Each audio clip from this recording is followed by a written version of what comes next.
Áður en við byrjum þáttinn þá vildum við láta hlustendur vita að við munum vera að ræða mjög viðkvæmt málefni sem ekki allir myndu vilja hlusta á. Við munum vera að tala um sjálfsvíg í þættinum í dag og vildum gefa trigger warning áður en við byrjum. Vonum að þeir njóti þáttarins.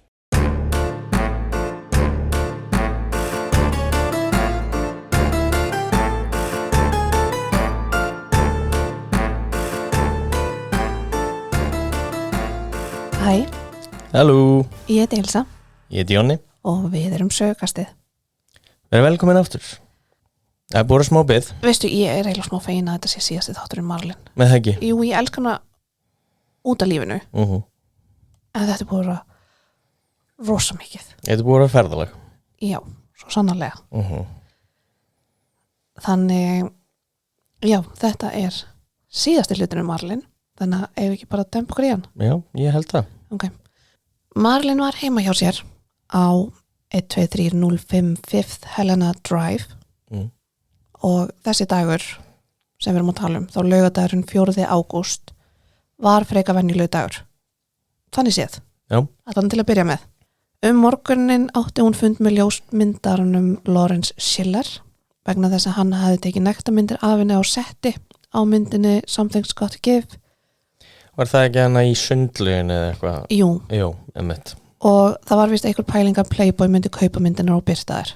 Einmitt. Þannig að hún átti fund við hann varðandi þann mögulega díl. Sama dag átti hún bóka nudd með nuddarunum sínum og gerir ráð fyrir að hann hafi komið heim til svo nuddana. En einnig á heimilinu þennan dag voru þær Eunice Murray sem var ráðskona hennar, eða housekeeper. Ráðskona er samt eitthvað svo formlegt orð. Já, það hljómar þessu öðruvísi heldur en Það hljómar svona eitthvað í Downton Abbey. Já, einmitt. En já, það var hún og Patricia Newcomb sem var almannatengillinn hennar, eða publicist. Já. 16:30 kom svo geðlæknirinn hennar Marlin, en hann hét Ralph Greenson og hann mætti á svæðið því Marlin átti tíma með honum. Og hann á þá að hafa beðið hana Patricia að fara. Ok, var það óvanalegt? Ég fann ekkert það. Nei, ok. Já, það er tekið fram. Það er tekið fram. Ok. Að þegar hann mætir þá beðir hann Patricia að fara, en Eunice er ennþá Já, ok. á svæðinu. En þetta virðist hafa verið fyrir langur tími. En ég veit þá ekki hvort að það hafi verið eðlilegt fyrir þau, en Ralph fór ekki fyrir 7. Þá 2,5 tíma seinna. Einmitt. En eins og segi hvort að það sé venjulegt veit ég ekki, en þetta er allan svona í lengri kantinum.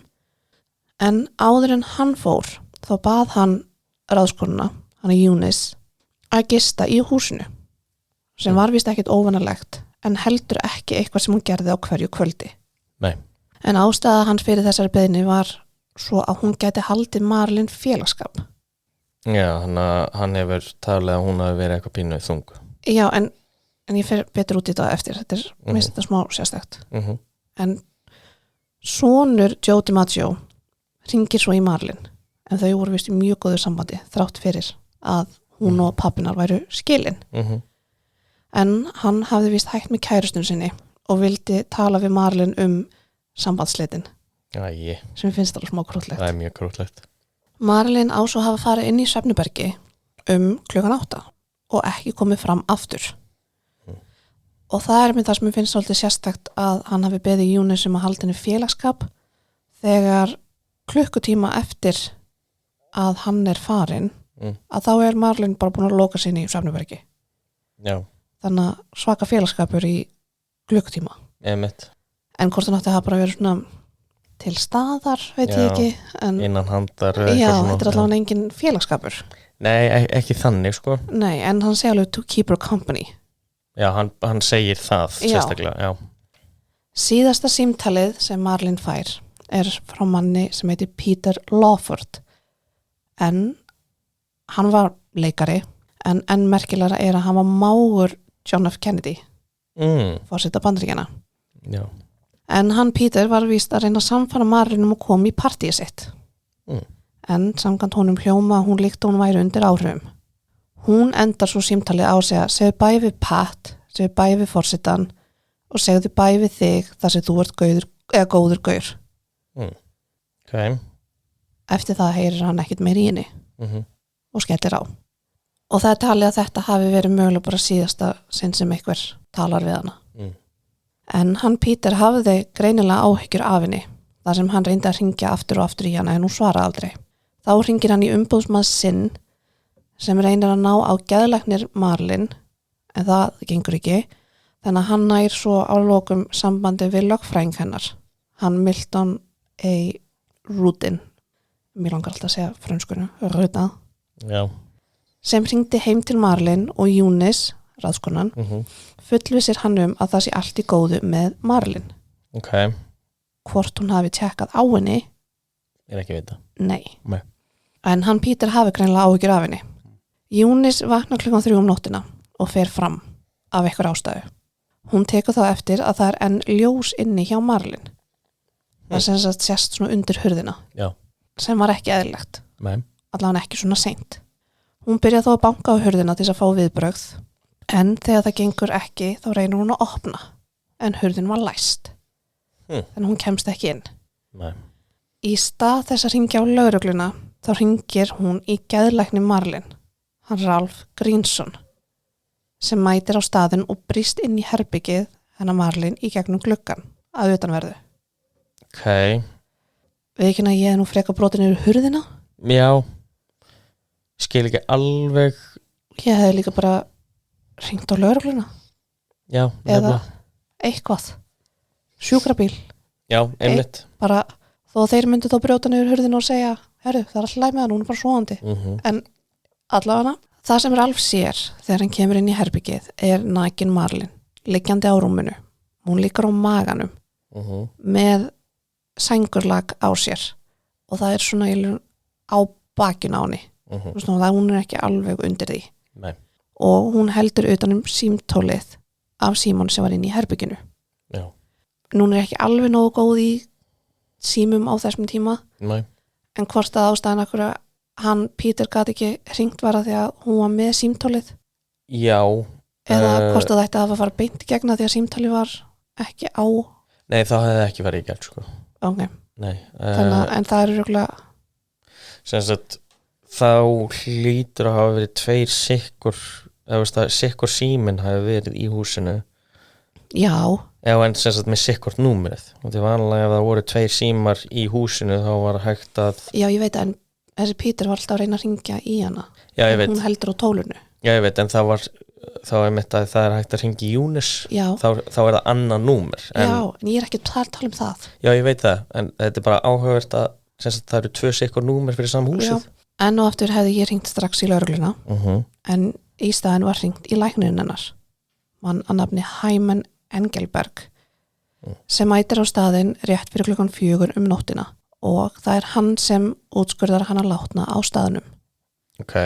Það er svo ekki fyrir en 20 mínútur yfir 4 nóttina sem á lögreglan fær tilkynningu málið. Ok, skrítið. Þá er liðin tæpur 1,5 tími síðan Júnis fór á fætur og tók eftir ykkur óeðlilegu. Hvers vegna hringir hún ekki á lögregluna? Einmitt, þetta er rosa spes. Hversina hringir þau í geðlæknirinn hennar og læknirinn hennar og svo 25 mínútum eftir að læknirinn hennar kemur, þá hringja þau á lögregluna. Einmitt. Samkvæmt réttarlækni, þá lést Marlin milli 9:30 og 10:30 kvöldi áður, þann 4. ágúst þá. En krufning var gerð strax daginn sem hún fannst, þá 5. ágúst. Eiturefnaskýrsla var gerð sem leiddi í ljós að dánarorsök Marlin var bráða barbitúrat eitrun. Einnig fundust önnur lyf í blóðun hennar, en talið var mjög ólíklegt að hún hafi óvart tekið of stóran skamt vegna þess hve mikið magn fannst í líkama hennar. Samkvæmt vini mínum sem er lyfjafræðingur að þá er barbitúrate yfirheiti á lyfjaflokk slævandi lyfja sem notuð hafa verið við kvíða, róandi, svefn, flogum og svæfingum.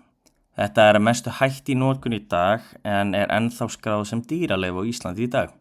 Pentobarbital sem hún Marlin notaði er í raun forveri benzodiazepin lyfja sem eru talið með nörugari. Frægasta mynd benzólyfja í dag er Xanax sem margir kanar eru mikið ofnota. Takk fyrir þetta, Stófi. En magni var í raun margfalt herra en banvæn mörk. Já. Skýrslan segir að í blóðinu hennar var meðal annars 8 milligram% þá milligram per 100 millilítrar af klóralhýdrat sem efni sem hefur verið notað sem róandi og eða sem svefnlyf ásamt 4,5 milligram% af pentobarbital og svo voru 13 milligram% af sama lyfi í lifrinni hennar. Já. En fyrir þessa skýrslu var haldið að hún hefði mögulega tekið óvart ofstóran skamt vegna þess að tóm lyfjaglös fundust inn í herberginu hennar. Hins vegar núna líklegast að hún hafi tekið eigið líf. Og stór ástæða þess að magnið af lyfjum sem fundust í henni margfalt meira en banvænt skammtur og hafði að sögn verið tekið allt í einum gúlp eða allt saman á rétt rúmri mínútu. Já. Los Angeles County Coroner's Office og það mynd erfitt að finna orð fyrir coroner. Við vorum að reynda. Já, sem sagt, ég horfði nefnilega á einn svona John Oliver svona bút úr þættinum hans. Já. Það sem að hann lýsti því að það til coroner og medical examiner. Já. Medical examiner Réttarlæknir. Já, réttarlæknir, sem sagt, og það próf til þess. Coroner þarf ekki próf. Já, nei, en þetta samt í rauninni spurningin við erum ekki meðnina íslenska þýðingu, að þetta ekki réttarlæknir, þetta ekki útfarastjóri. Nei. En þetta bara umbóðsmaður dauðar. Já, þetta rosa skrítið. Umsjáaraðili dauða, að því hann í rauninni bara sér dauða. Já. Rannsakar dauða. En samt ekki lögreglegt þetta, já. Já, þetta einmitt fyrirbæri sem ekki til eins þar nema í Bandaríkjunum. Já.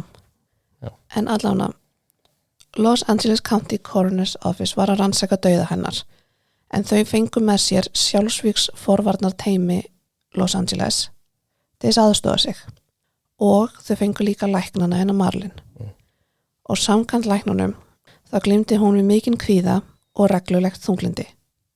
Einnig bættu þeir við að hún var gjörn á að fá miklar og skyndilegar skapsveiflur. Þá sögðu þeir einnig rannsóknar aðilum að hún hefði tekið of stóran skammt af lyfjum áður sem mögulega var viljandi en þeir vildi þó ekki staðfesta það. Nei. Út frá þessum upplýsingum frá læknum hennar ásamt þeirri staðreind að ekki var hægt að sanna að hún hafi verið myrt. Það eru engar sannanir á staðnum að glæpur hafi verið framinn. Sökum þess var dauði hennar skráður sem mögulegt sjálfsvíg eða probable suicide. Já, bara make a sense út frá upplýsingunum þannig. Já. Daginn eftir að Marlin fannst látin í svefnherbergi sínu var dauði hennar á forsíðu nær allra dagblaða allan heim og varð strax frekar umdeildur. Já. Til dæmis stóð á forsíðu New York Mirror Marilyn Monroe kills self, found nude in bed, hand on phone, took 40 pills. Já. Þetta það eina sem á forsíðunni.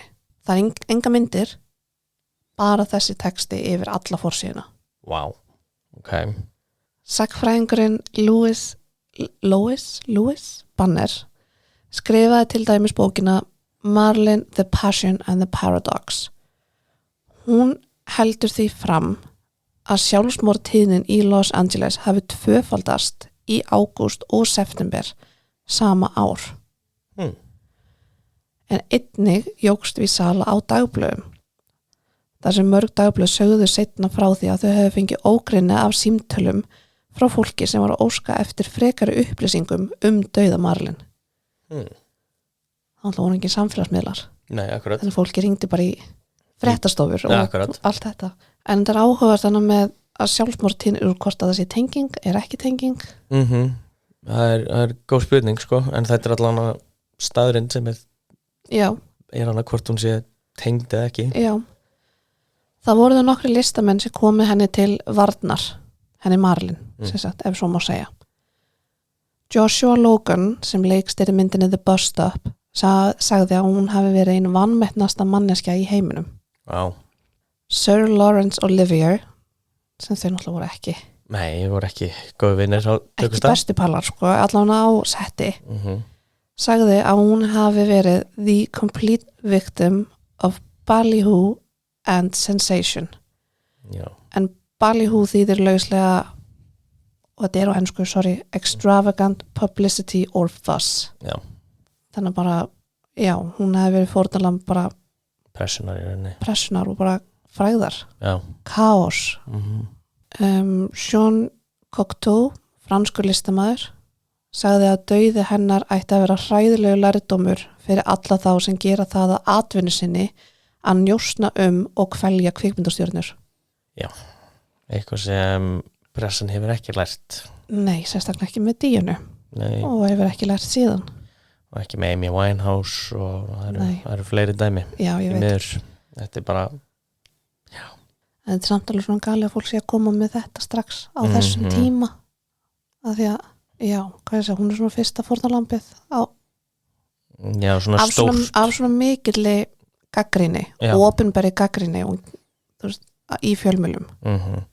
Og svona vera svona mikið kyntákn, en svo vera gagnrýnd fyrir að vera kyntákn og svo, þú veist, en samt elskuðu hann allir, en hún mátti ekki stiga eitt skref til hliðar og þá fór allt. Þannig að þetta er svona, að þau séu samt að sjá þetta svona snemma. Já.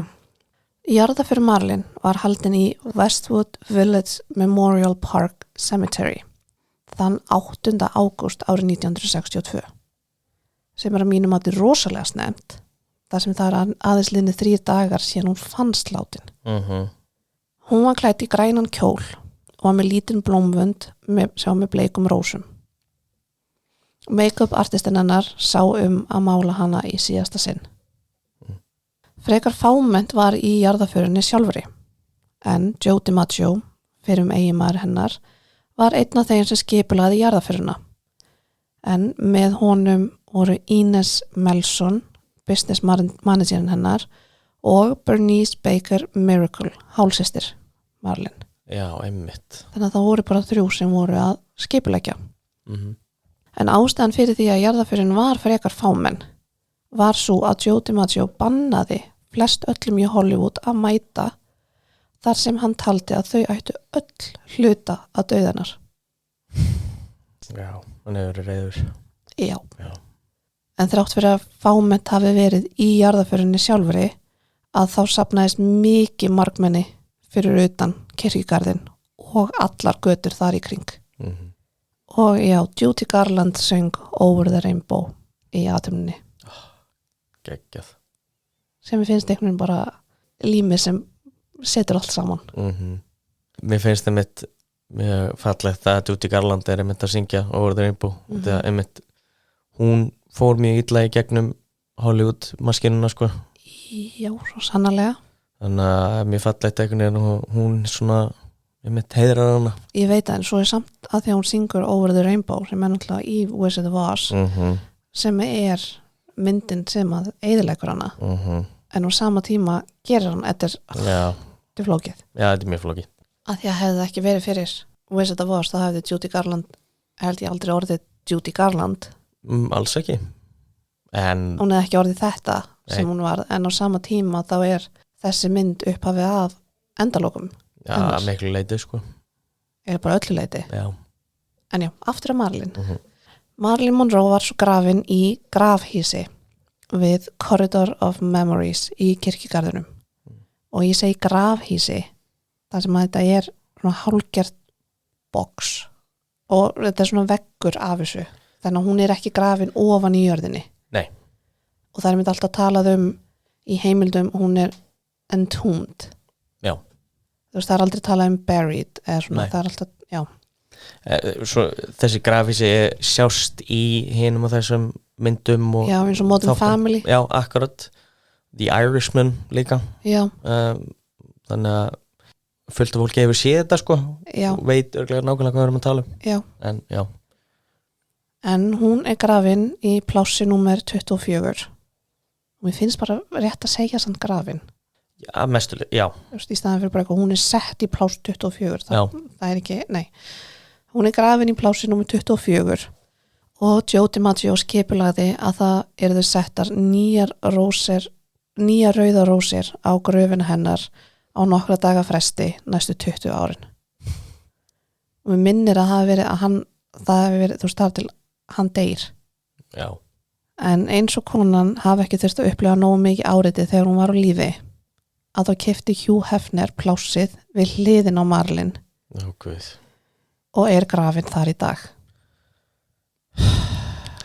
Það voru sko einu sinni svona sögursagtur sem hann hefði keypt plássið fyrir ofan og væri alltaf að láta grafa sig á maganum þannig að hann væri alltaf ofan á henni.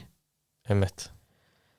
En árið 1992 borgaði Hugh Hefner $75,000 fyrir plássið og sagði í viðtali árið 2009 og ég ætla að segja þetta á ensku að því mér finnst það ekki, ég reyndi eitthvað að því þetta en það náðist ekki eins vel. Spending eternity next to Marlin is an opportunity too sweet to pass up. Ógeislegt. Hann hefur alltaf verið svona pervertískur gaur en hann og líka alltaf verið obsessed á Marlin. Já. Hann hitt hann aldrei. Nei, hann hitt hann aldrei. En einmitt, hann hélt bara áfram og varð eiginlega verri með árunum, sko. Já, en þetta líka bara opportunity too sweet to pass up. Mér fannst það ekki ná að þýðast. Nei. Nógu vel á íslenskuna. Já. Ég ætla núna að fara stuttlega yfir erfðaskrána hennar Marlin. Ok. Hálfsystir hennar, hún Bernice Baker Miracle og ritarinn hennar, hún Mary Race, fengu báðar nokkur $1,000 í sinn arf. Ok. Marlin setti svo upp menntasjóð fyrir dóttur vina síns og bjóð til annan sjóð með $100,000 sem átti að tryggja öll útgjöld fyrir móður hennar. Já, geggjað. Því að hún var mást inn á heimili. Akkurat. Þegar það myndi bara tryggja öll gjöld. Já, alveg næstu eða bara út af ævi hennar. Já. Eru þau ekki vandamál. Nei. 25% af eigum hennar sem voru eftir þennan pening sem hún var búin að útlita fóru til fyrrum geðlæknir hennar, Marianne Criss og restin af eigum hennar ásamt persónlegum munum, húsun hennar og öllum tekjuskatt eða royalties af myndunum hennar fóru til Lee Strasberg sem var leikkennarinn hennar. Já, þegar hún fór í hennar leikskólan tók Einmitt. 1 ár bara bara til þess að læra. Já. En hún treysti honum til þess að fara vel með eigur sínar og dreifa þeim samviskusamlega til vina hennar, vinnufélaga og þeirra sem hún elskaði. Já. Gerðan það? Fyrir maður því seinna. Ég skil. Þegar Lee deyr árið 1982 fóru eignir Marlin til ekkju hans sem fór ekki vel með arfin og reyndi að græða til dæmis á myndum af henni með því að selja þær til fyrirtækja.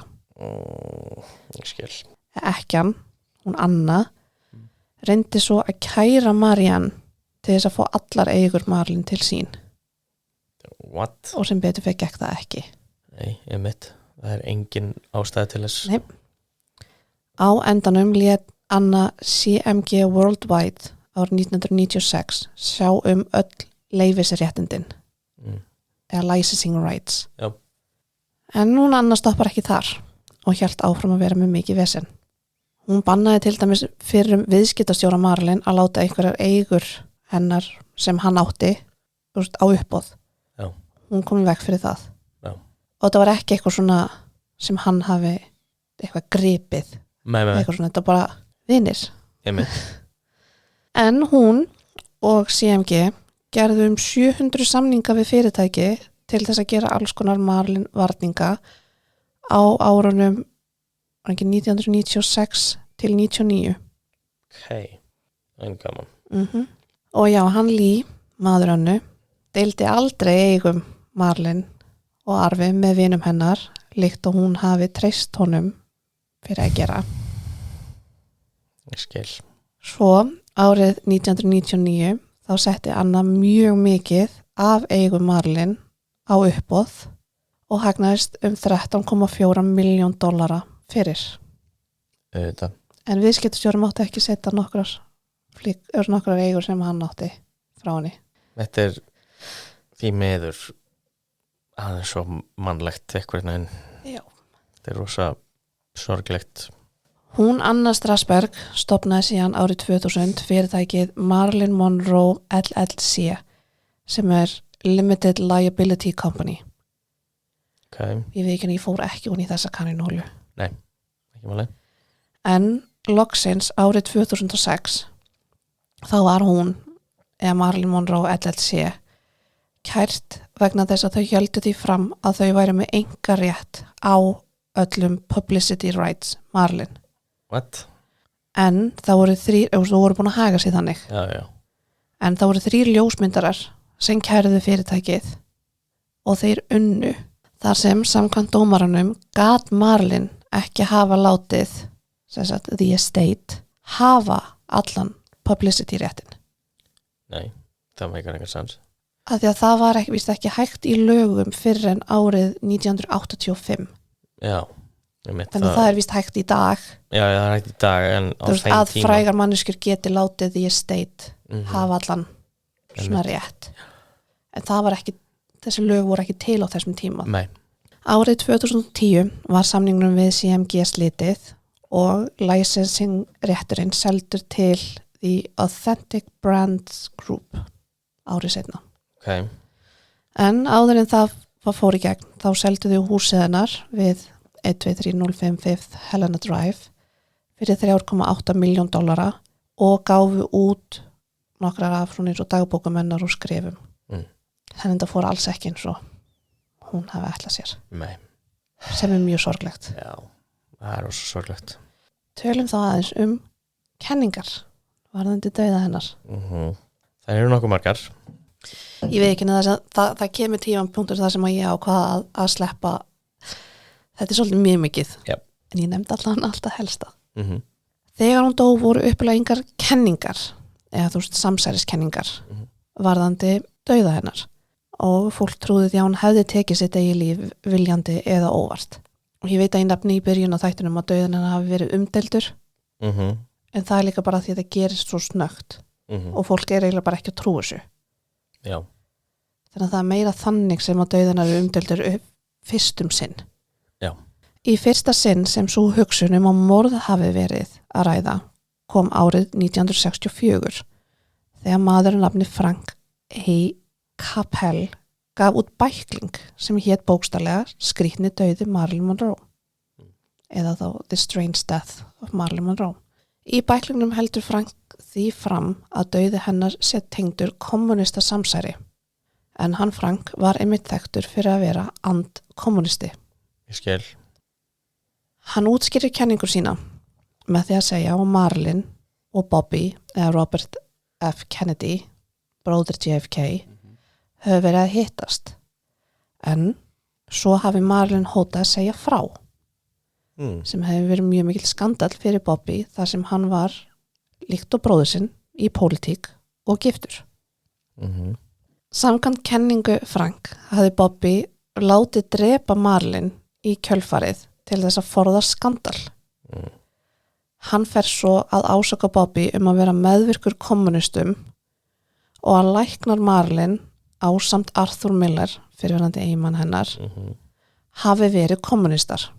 Sem náttúrulega, þú veist, byggt á einhverju, skilurðu, þetta McCarthy dæmið, sko. En hann talar sko að Bobby hafi verið svona communist sympathizer. Já, einmitt.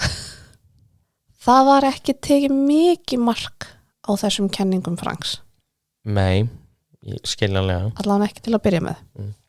Hans eina heimild var maðurinn nafni Walter Winchell en máli var að allar upplýsingar sem Walter hafði voru frá Frank. Þannig Frank var í rauninni að vitna í sjálfan sig sem heimild. Já. Sem alls ekki áræðanlegt. Nei, veistu, þetta ekki besta kenningin, ég skal segja. Nei, hann hafði þó lögreglumann, reyndar liðsforingja, eða sergeant, að nafni Jack Clemons að aðstoða sig við gerð bæklingsins. Okay. En Jack var fyrsti lögreglumaðurinn á vettvang daginn sem Marilyn dó og var mjög stór partur af samsæriskenningunum. Já, meinar. Akkurat gæinn sem þú vilt fá til þess að rannsaka morð svona samsæriskenningamæður. Já, en hann segir þó ekki í upprannalegu skýrslunni að hún hefði fundist mjög skrítið að Eunice væri að þrífa rúmföt Marlin í þvottahúsinu þegar hann mætir á staðinn. Það er mjög skrítið. En hann nefndir þetta ekki í upprænlegu skýrslinu samt. Hann nefndir þetta í rauninu 2 árum seinna. Já, af hverju að gera það þá en ekki í skýrslunni sinni? Já. Já, það er spes. En þeir tveir, Frank og Jack, voru kannski ekki alveg að koma með þessa kenningar út af góðmennsku. Nei. En þeir voru báðir öfga menn. Já. Hægt að segja bara það mjög einfallega. Já. Frank var á móti öllu sem við kom kommunisma og vildi koma upp fólk sem, vildi uppljóstra alla sem voru laumu kommunistar og svo leis. Já, þetta McCarthyisma dæmi. Já. Og Jack var meðlimur í Police and Fire Research Organization eða FIPO. Okay. Sem unnu við það að koma upp subversive activities which threaten our American way of life. Our way of American life. Já, þetta er... Our American way of life. Já, our American way of life, já. Ok. Þessi deild, FIPO, og aðra svipaðar deildir, að þetta hljómar eins og svo flott og svona fire, there's Police and Fire Research Organization, þetta hljómar svona... Akkurat, þetta hljómar eins og svona eitthvað sem er að rannsaka svona in-house svona... Já, sem myndi vilja bara styðja. Einmitt, eitthvað sem er að rannsaka spillingu innan þessara kerfa eða eitthvað, þú veist, já. En þessi deild, FIPO og aðrar svipaðar voru meðal annars að senda bréf til FBI sem voru með það markmið að eyðileggja feril Kennedy-bræðra. En þeir voru mjög mikið á móti Kennedy fjölskyldunni í heild. Ok. Árið 1965 voru þeir tveir, Frank og Jack, kærðir fyrir að reyna að sverta mannorð eins þingmanns. En þeir komu með falska yfirlýsingu að hann hefði verið handtekinn fyrir samkynhneigð. Já. Og í kjölfarið var Jack rekinn frá lögreglunni. Skiljanlega. Þannig já, þeir vinir eru ekki beint áreiðanlegir. Nei, ég myndi ekki segja það. En þessi kenning með að Kennedy-bræður hafi haft eitthvað með dauða hennar að gera hefur samt haldið lífi. Spurningar varðandi dauða Marlin komu einnig upp árið 1966 þegar Charles Hamblett gaf út bókina Who Killed Marilyn Monroe og bók James A. Hudson árið 1968 sem heitir The Mysterious Death of Marilyn Monroe. Þannig að kemur alltaf aðeins meira. En lögreglan fann sig þó ekki knúna til að rannsaka dauða hennar nánar eftir að þessar 3 fyrstu kenningar voru gefnar út. Í kringum 1970 fóru kenningar að dauði Marlin hafi verið morð en ekki sjálfsmorð að koma almennilega upp á yfirborðið. Og í rauninni almenningur var farin að pikkit upp meira og meira. Einmitt. Það var orðið meira svona tal á götunni en ekki bara einhverjir nokkrir í einhverju... Að gefa út einhverja bæklinga eða svona í einhverjum samsæris kenningahópum. Einmitt. Norman Mailer gaf út bókina Marilyn A Biography árið 1973 og það var með þessari bók þar sem að fólk fór virkilega að pæla nánar í dauðanar. Þá helst hvernig hún dó. En hann heldur því fram í bókinni og já, þetta er ævisaga. En hann heldur því fram í bókinni að Marilyn og Bobby Kennedy hafi verið saman og hún hafi verið drepin af annarkvort FBI eða CIA til þess að koma höggi á Kennedy-bræður.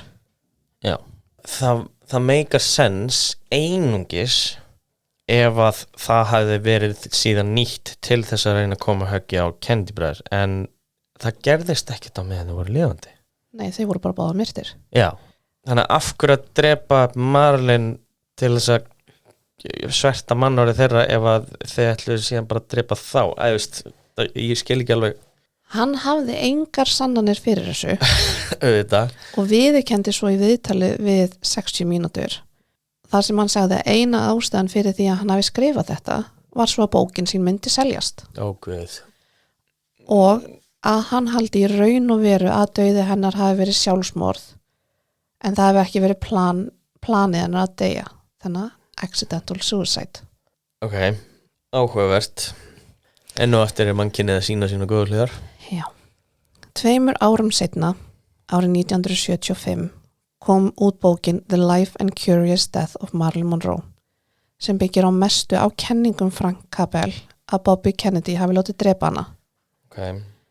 Nema Robert F. Schlatzer, höfundur bókarinnar, bætir við að hann og Marilyn hafi eitt nokkrum dögum saman í Mexíkó árið 1952 og þau hafi gift sig þá, verið gift í 3 daga en verið síðan bara góði vinir.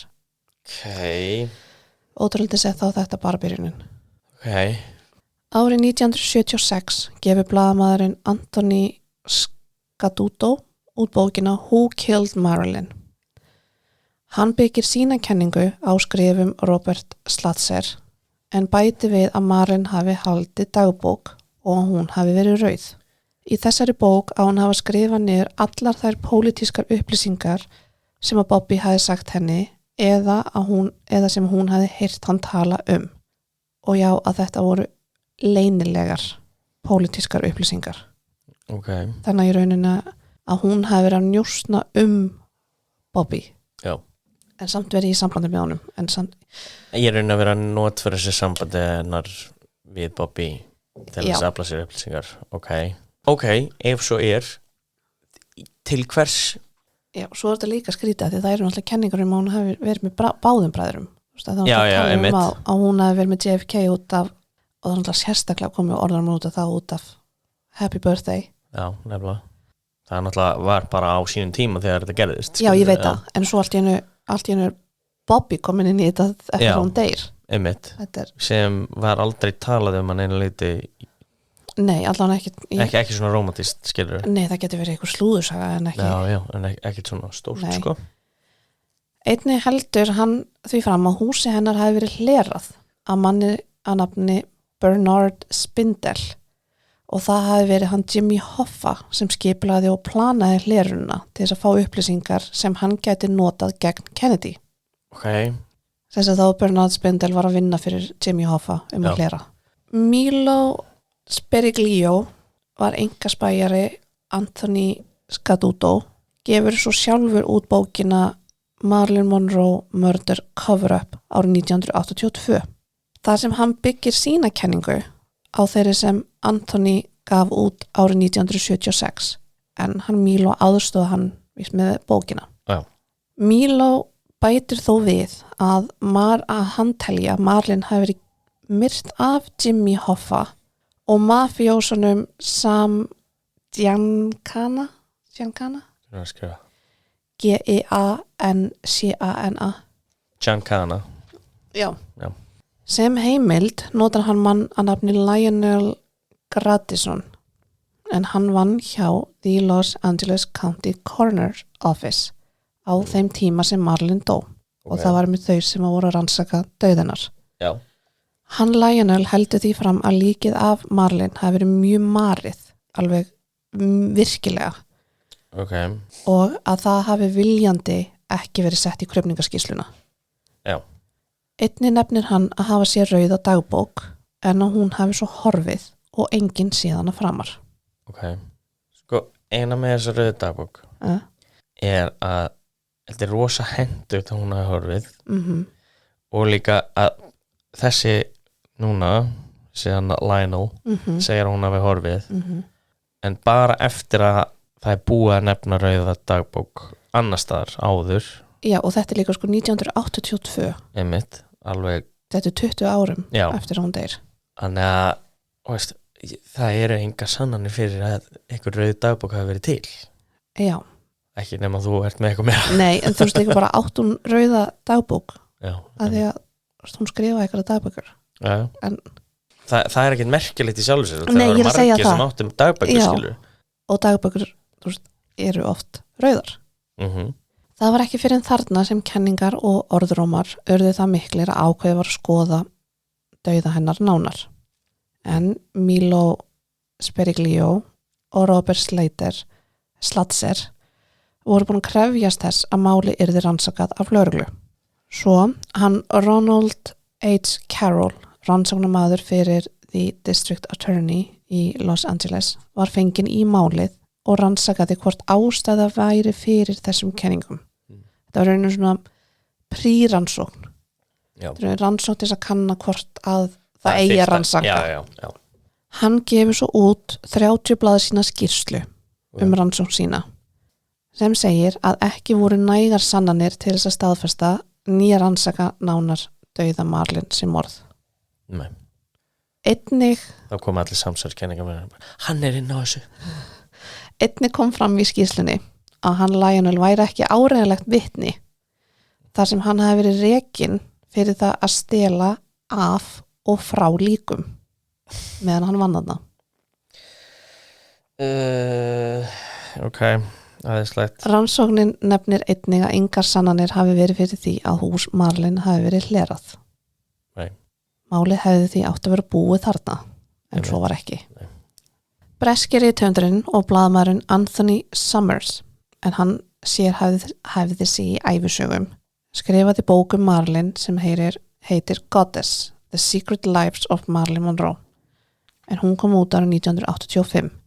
Áhugi hans á Marlin kom þegar hann var að vinna verkefni fyrir The Sunday Express, þar sem hann átti að skrifa rannsóknina sem gerð var á dauða hennar og skýrsluna sem Ronald Carroll gaf út árið 1982. Já, hann að Já. En áður en hann Anthony skrifaði þessa bók þá meðal hann að skrifa hann út vinsalega ævisögu John F. Kennedy. Já, ok. Samkvæmt Anthony þá var dauði Marlin an accidental overdose sem Bobby Kennedy planaði og skipulagði. Ok. En líkt og vitað var, og við höfum fjallað hér, þá glímdi Marlin við lyfjafíkn og drakk mikið. Ásamt því að andlega hliðin hennar var ekki í toppstandi. Akkurat. Hann fer inn á það í bókinni og bæti við að Marlin hafi verið að halda við bæði John F. og Bobby Kennedy. Þegar Bobby á að hafa slitið sambandinu hafi Marlin átt að hóta að segja frá framhjáhaldinu og til þess að stöðva hana hafi Bobby viljandi verið að gefa henni mikið magn af lyfjum og áfengi. Ok. Að hann hafi verið að íta undir fíknin hennar. Já. Hann skrifa svo að Marlin hafi tekið óvart og stóran skamt og dáið í sjúkrabíl sem var á leiðin á spítala. Þegar hún var ekki heima hjá sér þetta kvöld samkvæmt kenningum hans. Hún hafi farið í eitthvað partí. Það hafi síðan verið tekið svo ákvörðun eftir að hún sem sagt deyr í sjúkrabílnum að í staðin fyrir að fara með hann á sjúkrahúsið þá var henni skuttla heim og komið fyrir í svefnuberginu sínu. Þeir hafi síðan sviðsett dauða hennar sem sjálfsmorð og já, þeir eru Kennedy bræður, Peter Lawford sá sem hringir í hana og J. Edgar Hoover. Þetta er J. Edgar Hoover hana. Ástæðan fyrir þessu plani og ástæðan fyrir því að það var ekki farið með hana á spítala eftir að hún var í sjúkrabíl greinilega og deyr þar en ekkert var gert. En ástæðan fyrir þessu plani á að vera svo að Bobby vildi ekki að hann yrði tengdur eða bendlaður við dauða hennar og hann vildi koma sér frá LA áður en hann yrði fundin svo að tenging milli hans og dauðanar yrði ekki gerð. Af hverju þá hringi sjúkrabíl? Ekki spyrja mig. Nei, ok. Samkvæmt Anthony þá tók hann viðtöl við 650 manns sem þekktu eða tengdust Marlin og það er heimildin hans. Ok. En í bókinni eru víst margar þversagnir og talið að hann hafi ýkt og eða breytt upplýsingum sem hann fekk úr þessum viðtölum. Ég skil. Einnig er sérstakt, allan á mínum mati, að nota viðtöl við fólk sem heimild í svona máli. Já. En hann tekur öllu sem sannleik og staðrindum. En það sem mikið af þessu er einungis speculation. Akkurat. Af því hann er ekki taka viðtöl þá við fólki sem var á staðnum. Nei, einmitt. Eða hann er ekki að taka viðtal við Bobby Kennedy af því hann er löngu dáinn. Akkurat. Þetta er svona... Einmitt. Og Júnis hana var tekið viðtal á hana. Ég held ekki, nei, ég held að hún hefði líka verið dáinn. Einmitt. Eða það var allan ekki. Geðlæknirinn hennar, örgulega dáinn líka. Já, þannig að... Veist, þetta er... Þú veist, ég er samt alveg þar að taka viðtölu við fólk er gott og nöðsilegt í rannsóknarvinnu en það á ekki að vera þín eina heimild. Nei, það á ekki að vera heimildin eða og sérstaklega þú ert ekki að taka viðtölu við fólk sem var ekki á staðnum. Einmitt. þú getur ekki bara áætlað eitthvað út frá fólki sem var bara, þú veist, nálægt. Já, en þetta svona síðasta samsæriskenningin sem ég svona nefni. Já. En það eru síðan margar aðrar samsæriskenningar sem koma seinna Já. og alveg fram á 20. öldina eða 21. öldina. Allan síðasta sem ég fann skráða held ég árið 2006. Já, ég skil. Og það eiginlega rauninni allt byggðar á því sama, að kennindi fjölskyldan hafi eitthvað með dauða hennar að gera og að FBI eða CIA hafi verið með í þessu og dauða hennar var ekkit slys. Og það mynd eitthvað að það hafi verið hlerað og Marlin vissi af því og Marlin var með eitthvað transkrift en sem var hún ekki með transkrifti en transkrifti var fundið og það var síðan farið og það kom síðan í ljós að það var ekki, þetta er ég veikinnið, ég geti farið hún í þetta nánar en mér var svona gott að láta að því að það voru engar nýjar upplýsingar. Nei, einmitt. Það var engin ný kenning sem Nei. kemur raunin eftir þetta er allt bara einhver hrærigrautur af þessum og teki eitt og eitt og þessari og Einmitt. árið 2012 kom frænka Marlin hún Mona Ray Miracle fram og hafnaði öllum samsæriskenningum. Já. Er þetta ekki dóttir hann hálsistrunar? Jú, þetta er allan tengt. Ég veit ekki, ég tjekkaði ekki hvernig. Nei, en Miracle Já, einmitt. nafni. Einnig nefnir hún að þann 5. ágúst hafi Marlin átt nokkra fundi, meðal annars við 20th Century Fox og lögumann sinn til þess að breyta mögulega erðaskráni. Hún bæti svo við að Marlin og Joe DiMaggio hafi planað að gifta sig aftur, sem samkvæmt henni staðfestir að dauði hennar hafi einfallega verið slys. Já, af hverju mitt ætti ykkur að dreipa sjálfan sig, þú veist, ef hún er að fara að gifta sig, það er ólíklegt. Já, en svo samt, Joe DiMaggio hann kemur aldrei fram. Nei, hann segir aldrei neitt, sko. Nei. Þetta er einmitt, maður veit ekki hvort að þetta sé rétt. Nei, en þetta er allavega bara, Já. þetta er samt ennþá ein stór spurning. Já, algjörlega. Það er allavega, ég horfa á þetta sem slys. Já, ég líka. En svo sem finnst mér samt svo skrítið, af hverju þau hringja ekki í lögregluna? Já, það er rosa skrítið. Það er svona stærstu spurningum ekki við þetta. Já. Það því að ef að þetta gerist nákvæmlega eins og þau segja, að Eunice er sök það að hafa ekki gripið til aðgera fyrr á réttan máta, hún gæti að vera lifandi, skilur. Já, þú veist, en tjekka hún að Marlin áður en Eunice fór upp í rúm. Já, einmitt. Eða, Veist, það er rosalega mikið spurningum við hana. Já, og akkur það ringt á geðlækni og svo lækni og Einmitt. svo þetta og þú veist, af hverju brotist inn glugga. Já, af hverju brotist inn glugga. Það er miklu meira mögurseldur en að brjóta niður hurð. Nefnilega. Já, hurðin er inni og mjög þægilega að koma að hurð heldur en að glugga. Já. Sama hvernig þetta er. Já. Þú veist, ég skil það mögulega að fara út og tjekka inn um gluggan ef það sést inn um gluggan. Þú veist, er hún liggjandi upp við hurðina eða, nei, skilur við, Akkurat. tjekka kannski á því áður en hurðinu brotin. Nei, ég bara veit það ekki. Nei. Þetta fyrir taugarnar á mér. Já, en líka einmitt, það sást ljós í gegnum hana undir hurðina. Já. Þannig að hún var greinilega ekki upp við hurðina. Nei, ég reyndar. Þannig að þú veist, það var engin ástæð til þess að brjóta ekki niður hurðina. Nei.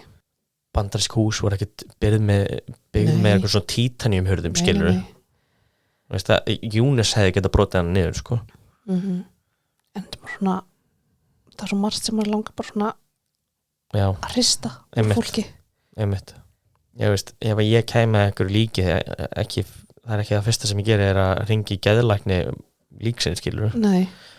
Með eitthvað renglasens. Nei, þú náttúrulega kemur ekki að líka því að Já, einmitt. það er náttúrulega bara þú veist, maður heyrir í nákomunum fyrst, en málega Eunice var nákomin, hún vann í húsinu. Þannig að hún hefði átt að hringja beint á lögguna. Já, ég skilði kannski að ringi í lögguna og svo ringi ég kannski í læknin. Akkurat, 100%. En ringdu allavega í lögguna. Hringdu allavega í lögguna. Bara ef þú hefur áhyggjur, ringdu. Já. Það er ekki, þú veist, ef það er síðan allir læg með hana þá er engin skaði ekki skeður. Nei, akkurat. Þetta er pirrandi. Þetta er rosa pirrandi. Þannig að ég er samt, ég held að þetta sé ekki sem sagt svona foul play og þetta hafi bara verið óvart. Nei, eina sem ég sé svona sem foul play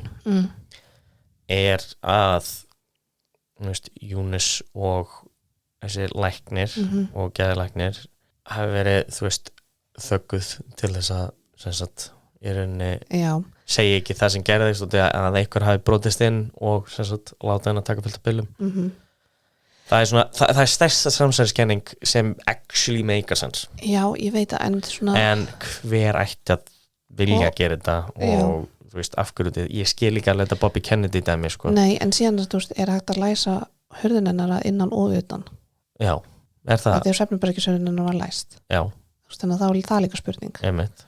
Svo er þetta líka flókið að því kannski læknarinn hennar vissi af þessari fíkn en voru það þeir sem voru að uppskrifa töflunar til hennar Einmitt. Eða var hún bara að redda sér einhvers staðar annars staðar Einmitt. Eða vildu þeir frekar gefinu töflunar þannig hún væri ekki að redda sér annars staðar Já, náttúrulega góð spurning þetta er náttúrulega minni pínu á hana Michael Jackson döðin það sem læknir var tekin mjög til skoðunar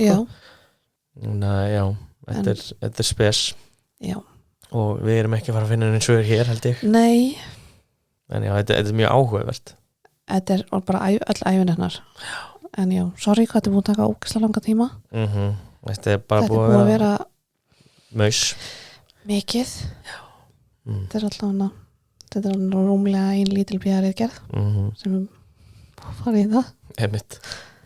En annars þá bara takk fyrir að hlusta og komum mögulega með aðeins léttara efni Það verður aðeins léttara efni, já En bara enn og aftur takk fyrir að hlusta við dýrkum ykkur Algjörlega og bæjó Bæjó